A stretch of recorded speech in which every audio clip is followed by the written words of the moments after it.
21절부터 41절까지 말씀입니다.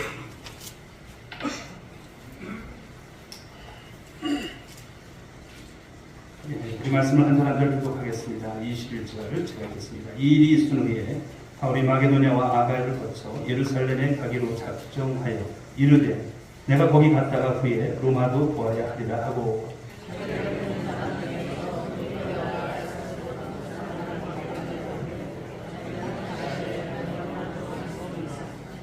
그때쯤 되어 이 도로 말미암아 적지 않은 소동이 있었습니다.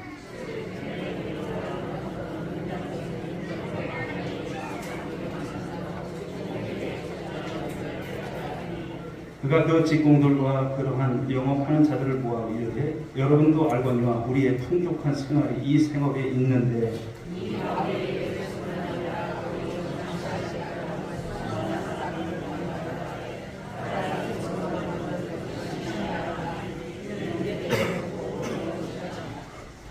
우리의 이 영업이 천하여질 위험이 있을 뿐 아니라 큰 여신 아데미의 신전도 무시당하게 되고 온 아시아와 천하가 위하는 그의 위엄도 떨어질까 하더라.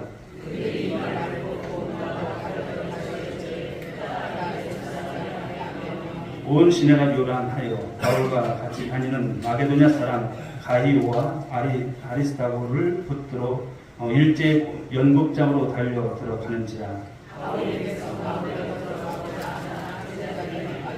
또 아시아 관리 중에 바울의 친구 된 어떤 이들이 그에게 통지하여 연극장에 들어가지 말라 권하더라.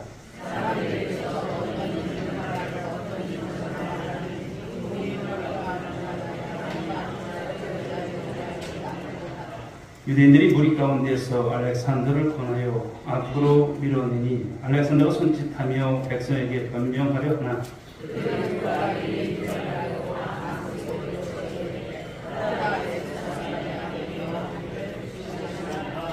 서기장이 무리를 진정시키고 이르되 에베소 사람들아 에베소시가 큰 아데미와 제우스에게서 내려온 우상의 신전치기가 된 줄을 누가 알지 못하겠느냐.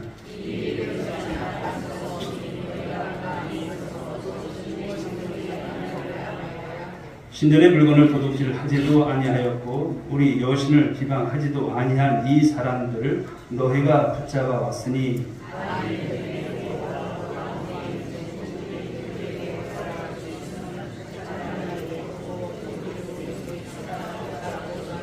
만일 그 외에 무엇을 원하면 정식으로 민회에서 결정할지라.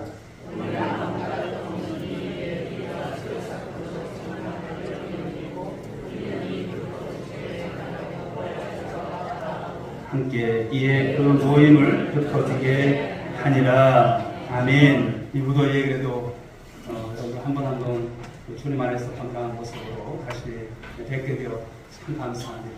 우리 옆에 분들에게 한번 축복하면서 인사하실까요? 잘 오셨습니다. 무더위를 이겨내시기 바랍니다. 하나님 함께 하실 것입니다. 오늘은 사도행전 19장 오늘 주신 21절부터 41절까지 말씀을 가지고 소동 속에서도 일하시는 하나님이라는 말씀, 이 말씀의 제목으로 함께 나누고자 합니다. 하나님은 지금도 일하시는 줄 믿으시기 바랍니다. 어떠한 가운데서도 하나님 침묵하지 아니하시고 일하신다는 사실이죠. 우리 지난 이제 주의 19장 8절부터 20절까지 말씀을 통해서 말씀 제목 기억나는 분 계실까요? 흉내낼 수 없는 뭐라고요? 이름. 그렇죠. 흉내낼 수 없는 이름. 예수에 대한 이름. 그 말씀으로 함께 은혜를 나눴습니다. 스게와의 일곱 아들들, 그들이 예수님의 이름을 이제 마법의 어떤 주문처럼 흉내내다가 오히려 크게 망신당하는 일이 있었죠. 아기가 너 누구냐 이러는 거예요. 흉내내는 그들을 향해서. 얼마나 그것이 여러분 부끄러움이 됐습니까? 그렇지만 이제 진짜 예수님을 만난 사람들은요, 삶이 변화됩니다. 그래서 에베소의 성도들 중에서 예수님을 정말 만나고 복음을 받아들인 사람들이 이제는 스스로 주님 앞에 나와서 자기의 죄를 고백을 해요. 그동안 여러분 당시에 그 에베소에 만연했던 이런 마술, 이런 여러분 어떤 이방에 찌들어 살던 그들이 가지고 있었던 그런 어떤 그 마술책들을 다 불태워버리는 이런 모습을 우리가 보았습니다. 신앙이라고 하는 것은 적당히 하는 신앙이 돼서는 안 될 것입니다. 할렐루야. 언제나 온전함으로 주님 앞에 버릴 것은 버리고 취할 것을 취할 수 있는 그런 신앙이 되어야겠죠. 그리고 그 말씀, 이제 마지막 20절 말씀은 이렇게 말씀을 주셨습니다. 보실까요? 이와 같이 주의 말씀이 힘이 있어 흥황하여 세력을 얻느니라. 할렐루야. 여러분, 말씀이 힘을 얻는다는 거예요. 흥황한다는 거예요. 세력을 얻는다고 하는 말씀입니다. 우리 오늘의 교회가 바로 이러한 교회가 되어지고 이런 일 가운데 쓰임받는 여러분 한 분 한 분이 될 수 있기를 주님의 이름으로 축복합니다. 지금 말씀이 이렇게 힘차게 뻗어나가고 있다고 하는 말씀이죠. 그런데 말씀이 이렇게 힘차게 뻗어나간다면 여러분, 세상 사람들이, 세상에 믿지 않는 사람들이 이런 교회를 보고 이러한 성도들을 보면서 여러분 박수 쳐줄까요? 관심도 없어요. 그렇죠. 오늘 본문 말씀은 바로 그 반대편의 이야기를 오늘 하고 있습니다. 복음이 힘있게 역사하면 역사할수록 세상의 사람들은 오히려 딴지를 걸고 더 많은 안티들이 생겨나고 또 이런 반대 소리를 내는 모습을 참 많이 봅니다. 그런 가운데서 기독교가 무엇인가 좀 이상한 여러분 그런 어떤 잘못이 있게 되면 이구동성으로 다 이제 모여서 또 그렇게 이야기하는 것을 볼 수가 있습니다. 큰 소동이 일어나는 그런 모습들 또한 있게 된 것입니다. 자, 오늘 본문 말씀 21절부터 22절에 보게 되면 바울은 이제 다음 이제 선교 여행지에 대한 그런 발걸음을 준비하는 모습을 보여주고 있습니다. 마게도냐와 아가 지역을 거쳐서 예루살렘으로, 그리고 그가 어디까지요? 로마까지 가리라고 하는 이 마음을 정하는 모습을 볼 수가 있습니다. 에베소에서 복음이 이렇게 잘 뻗어나가고 있는데 우리 같으면 그냥 여기가 좋은데 그냥 여기 눌러있을까? 이런 생각하는데 바울은 그것이 아닙니다. 바울은 벌써 그는 다음 곳을 바라보고 있는 모습이라고 하는 것이죠. 저는 오늘 이렇게 말씀을 준비하면서 우리 교회가 나갈 방향 속에서 우리 교회는 여기가 좋사오니 이런 모습이 아니라 하나님께서 우리 교회를 통해서 쓰실 때에 그 힘있게 우리가 힘을 바라고 또 그 일 가운데 복음으로 하나 된, 그래서 열심히 여러분 정말 주님 앞에 쓰임받는 그런 교회가 될 수 있기를 여러분 축복합니다. 늘 여러분 안주하는 모습이 아니라 다음 여러분 이 세대를 생각하고 미래를 생각하는 그런 교회, 이런 교회가 될 줄 믿습니다. 그런데 바로 그때에 에베소의 온 시내를 뒤흔드는 아주 큰 오늘 소동이 일어나고 있어요. 그런 가운데서 이 폭동에 있어서 가장 앞장섰던 사람, 그 이름이 나옵니다만 오늘 그의 이름은 데메드리오라고 하는 사람이죠. 온 도시가 시끄러워지고 사람들은 무려 오늘 말씀을 보니까 2시간 동안 바로 목이 터져라 그 말을 외쳐대는 모습이 나옵니다. 그리고 바울과 함께 다니던 동역자들이 붙잡혀가고요. 또 그런 가운데서 바울 역시도 목숨이 지금 아주 위태로운 가운데 그 순간을 맞이하고 있다고 하는 것이죠. 오늘 이런 모습, 이 장면을 보면서 우리는 여러분 다음과 같은 질문을 하지 않을 수 있다 생각합니다. 복음이 정말 힘있게 역사한다면 세상은 왜 이렇게 화를 내고 반응할까? 그렇죠. 그리고 그 시끄러운 소동 한복판에 하나님은 도대체 어디 계실까? 이런 것입니다. 그런데 오늘 본문 속에서 여러분 답을 주실까요? 그 질문에 답을 주시는 줄 믿으시기 바랍니다. 그 질문에 답을 얻으시고 우리가 정말 주님 안에서 지금도 일하시는 하나님, 함께 하시는 하나님, 그 만나는 은혜가 있기를 주님의 이름으로 축원드리겠습니다. 첫째는 이제 말씀 주시는 것은 복음을 반대하는 이유가 뭘까 하는 것인데요. 그것은 밖으로 문제라고 하는 것을 오늘 본문 속에서 우리들에게 주고 있습니다.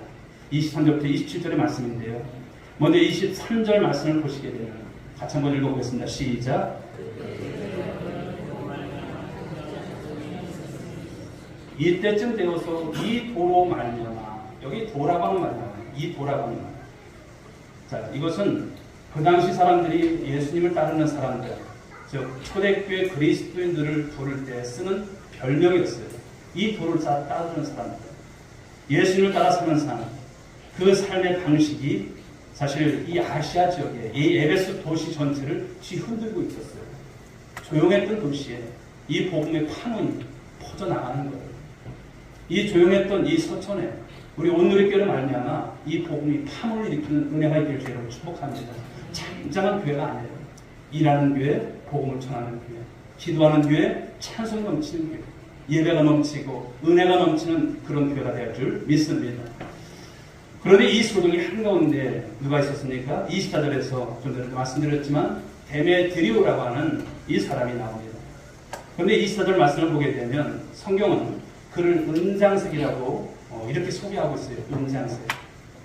여러분 낯설 수 있는 그런 단어죠. 쉽게 말씀드리자면 은장색이라고 하는 것은 은을 가지고서 물건을 만들어내는 장인이에요. 요즘으로 치면 은세공업자. 그렇죠.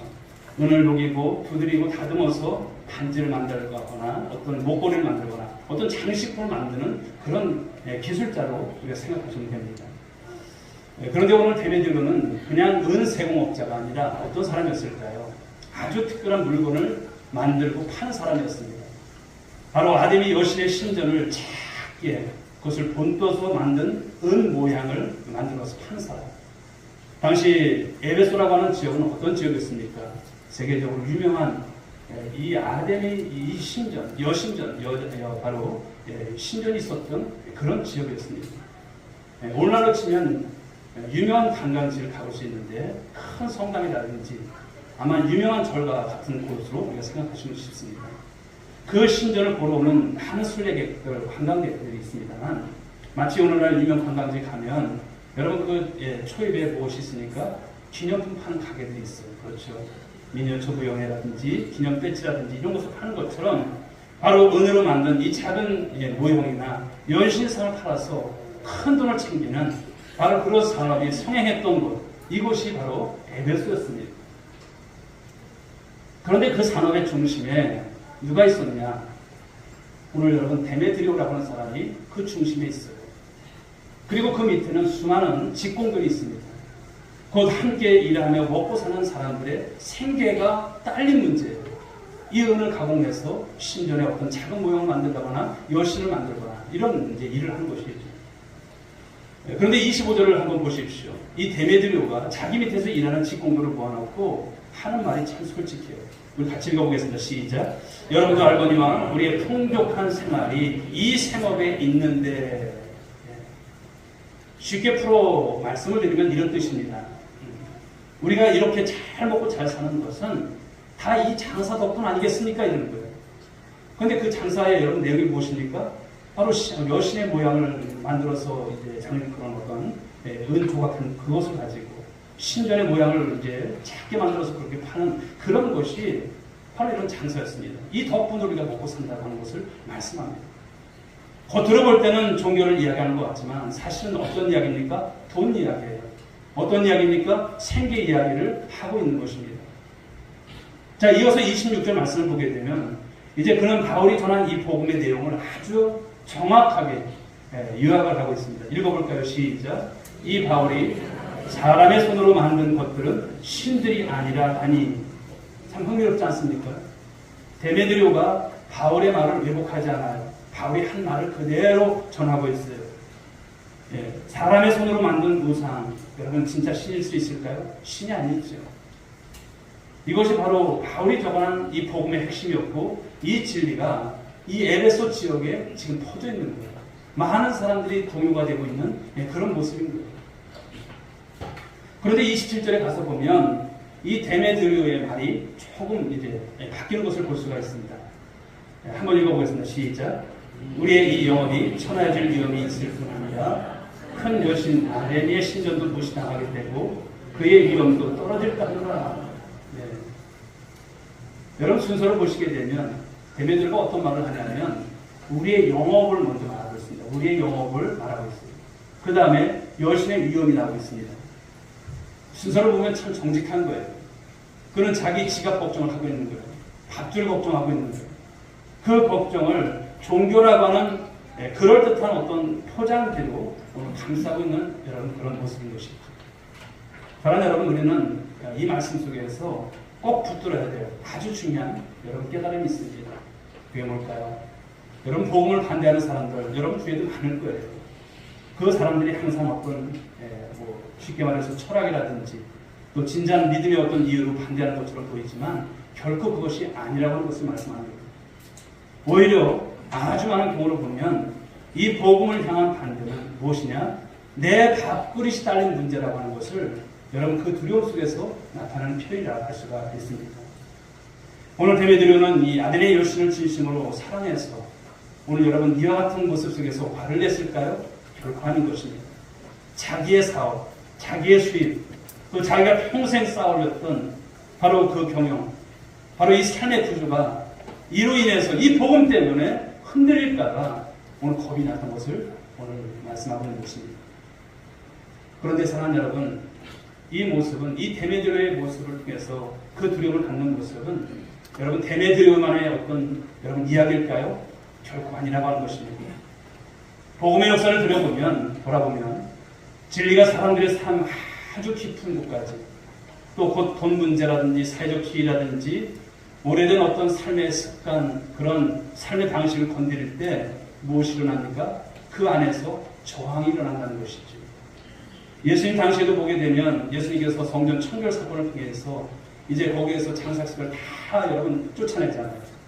그럴 때 장사하던 사람들이 예수님을 미워한 이유가 뭘까요? 따지고 보면 자기들의 이익이 걸리고 자기들의 박줄이 걸리는 문제. 아니 우리를 왜 쫓아? 그러면서 여러분 그 이익 때문에 흔들리는 그들의 모습을 볼 수 있다고 하는 것이죠.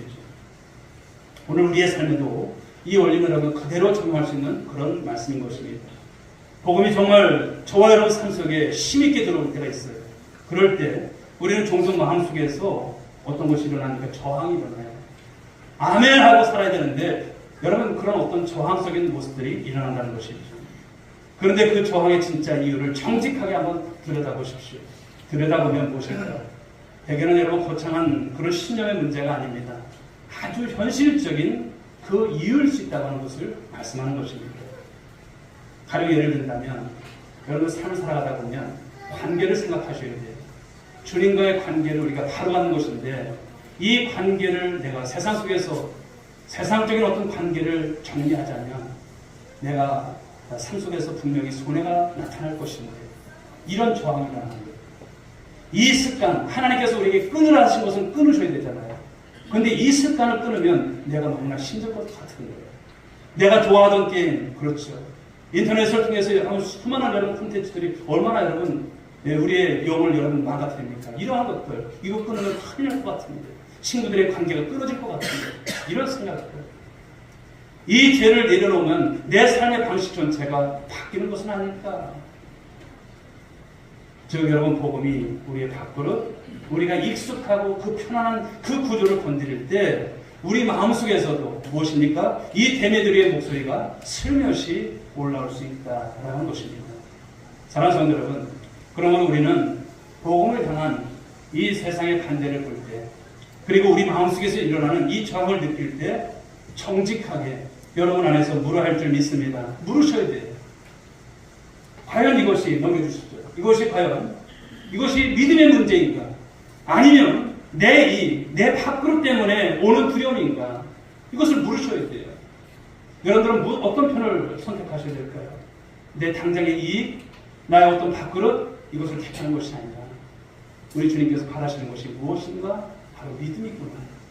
말씀을 통해서 저항이 올 때 이 믿음 편에 설 수 있는 저와 여러분들의 신앙이 될 수 있기를 주의 이름으로 축원드리겠습니다.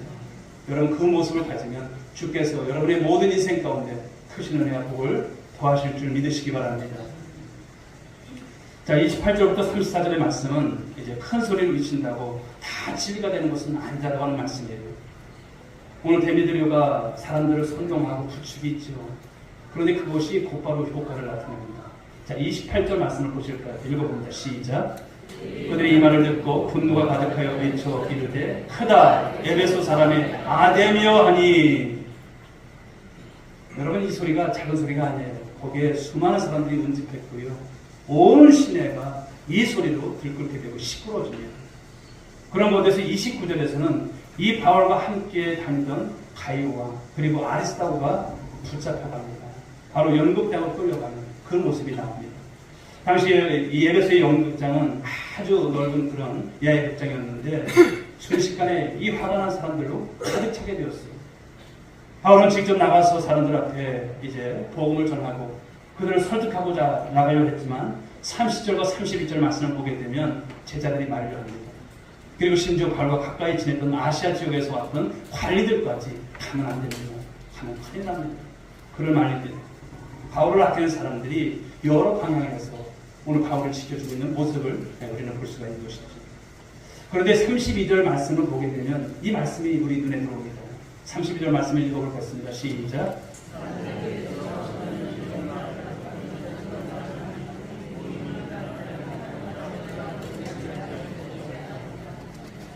사람들이 모이긴 했고요. 또 거기서 큰 어떤 군중의 함성 소리가 막 그렇게 울려나고 그러지만 이 구절을 다시 한번 찬찬히 보시게 되면 여기에 모인 사람들이 절반이 넘는 사람들이 어떻다고 하는 것입니까? 자기들이 거기 왜 모였는지 모르는 거예요. 왜 자기들이 소리를 지르는지 모르고 그냥 소리를 지르고 있는 거예요. 누군가 소리치니까 덩달아서 소리치고 그 분위기에 휩쓸려서 그들은 여러분 크게 흥분한 그런 모습을 오늘 가지고 있는 것이죠. 33절과 34절에 보게 되면 이제 알렉산드리아라고 하는 이 사람이 등장합니다만 사람들 앞에서 뭔가 해명을 하려지만 그가 유대인이라고 하는 것을 알고서 사람들은 그의 말을 들으려 하지 않습니까? 다시 그들이 어떤 함성을 울립니까? 바로 크다 에베소 사람의 아데미여. 이 소리를 몇 시간 동안 2시간 동안 목이 터져라 그들이 여러분 외쳐대는 것을 볼 수가 있습니다. 어떤 진지한 대화나 이성적인 토론 전혀 없습니다. 그저 감정에 휩쓸려 함성만이 가득한 여러분 2시간 동안의 어떤 모습을 성경은 그 모습을 그려주고 있습니다. 사랑하는 여러분, 이 장면은 오늘 이 시대 가운데 이 모습 가운데서 우리 시대 가운데서도 있는 이 모습과 다양한 모습에서 닮아있다고 볼 수가 있습니다. 우리는 어떤 소식이든지 순식간에 퍼져나가는 그런 시대를 살아가고 있습니다. 어떤 일에 대해서 사람들이 뜨겁게 반응하고 함께 목소리를 높이지만 정작 그 일의 진짜 내용은 사실 모르고 무엇이 사실인지 깊이 알아보지 않는 그런 경우가 참 많은 세상을 살아갑니다. 우리가 여러분 스마트폰만 봐도 여러분 너무나 많은 이제 그런 세상의 정보들을 우리가 볼 수 있죠. 그러나 그 모든 정보가 다 옳은 것일까요? 많은 사람들이 가짜뉴스 그런 말을 합니다만 확인되지 않은 가짜 정보들, 가짜 뉴스들이 얼마나 많은지 모릅니다. 그래서 그 분위기에 감정이 휩쓸리고 사람들이 몰려가는 어떤 흐름, 그것이 진실인지는 상관없이 여러분 우리가 살아갈 때가 참 많다라고 하는 것입니다. 우리 그리스도인들이 이 세상 속에서 살아갈 때 그러므로 꼭 기억해야 할 게 뭘까요? 그것은 사람들이 목소리를 크게 낸다고 해서 그것이 꼭 진리가 되는 것은 아니다라고 하는 것을 여러분 믿으시기 바랍니다. 2시간 동안 외쳤다고 해서 아데미가 여러분 진짜 신이 되는 것은 결코 아닌 것입니다. 사람들의 함성이 아무리 크고 오래 이어져도 사람의 손으로 만든 신, 그것은 신이 될 수 없음을 우리는 알아야 되고 진리는 오직 여러분 주께서 주신 진리만이 참된 진리임을 믿으시기 바랍니다. 우리가 복음의 진리편에 설 때 종종 우리에게도 우리 삶이 소수가 될 수가 있어요. 세상의 큰 목소리가 우리를 향해 밀려올 수 있는 그런 여러분 환경이 참 많은 시대입니다. 그러나 예수 그리스도를 믿음으로 말미암아 구원받은 우리 그리스도인들은 그 목소리에 크게 흔들리는 사람들이 아니라 흔들리지 않는 이 절대 복음, 이 진리를 가지고서 삶을 살아가는 우리 성도님들이 될 수 있기를 주님의 이름으로 축복합니다. 우리 오늘 있게 성도단은 복음 진리를 가지고 삶을 살아가는 그것이 기준이 되고 그것이 우리의 삶의 길이 되고 생명이 되고 또 사랑이 되시는 은혜가 있기를 다시 한번 주님의 이름으로 축복합니다. 자, 세 번째 주시는 말씀은요 35절부터 41절입니다. 하나님은 세상의 평범한 사람과 제도까지 사용하셔서 자기의 일을 지키신다라고 하는 말씀입니다. 이제 이 소동이 어떻게 마무리되는지를 보십시오. 이 데메데로에 의해서 이 폭동이 일어났는데 이것이 어떻게 잠잠해지는지 35절 말씀을 보게 되면 서기장이라고 하는 사람이 등장을 하는데요. 서기장은 오늘날로 말하면 시청의 어떤 행정을 책임지는 높은 고위급 그런 공무원이라고 볼 수 있어요. 시장이라든지 부시장 같은 위치에 있는 사람입니다. 로마 제국과 이 에베소시 사이에 그 관계를 조율하는 아주 중요한 자리에 있었던 사람입니다. 그런데 이 서기장이 연설을 해요. 그런데 그 연설을 살펴보면 참으로 여러분 흥미롭습니다. 그는 이렇게 말합니다. 아데미는 참신이 아니다라고 하는 그런 식으로 말하는 것이 아니에요. 그런 신학적인 이야기를 하지 않았습니다. 대신에 어떻습니까? 아주 현실적이고 그리고 법적인 그런 말로서 사람들을 진정시킨다고 하는 것입니다. 자, 36절 말씀을 보실까요? 읽어봅니다. 시작.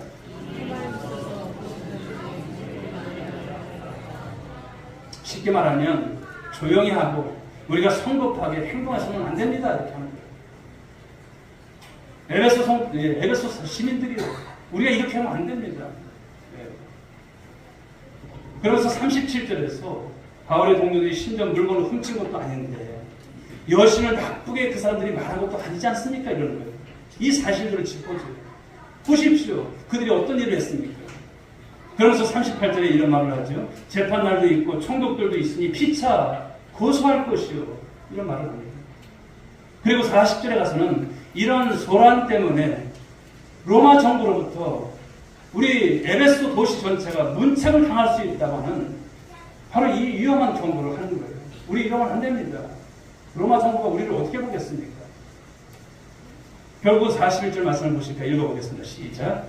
이에 그의 모임을 펴지게 아니라 2시간 동안의 시간이었지만 그 도시 전체가 들썩들썩했다가 여러분 그런 한번 느낌을 그런 어떤 생각을 해보십시오. 그 요란했던 그 큰 소동이 이 서기장의 그 몇 마디 말로 순식간에 어떻습니까? 가라앉은 거예요. 가라앉은 거예요. 그리고 흩어지는 모습을 보여주고 있습니다. 저는 이 대목에서 우리는 바로 하나님의 놀라운 손길을 보지 않을 수가 없습니다.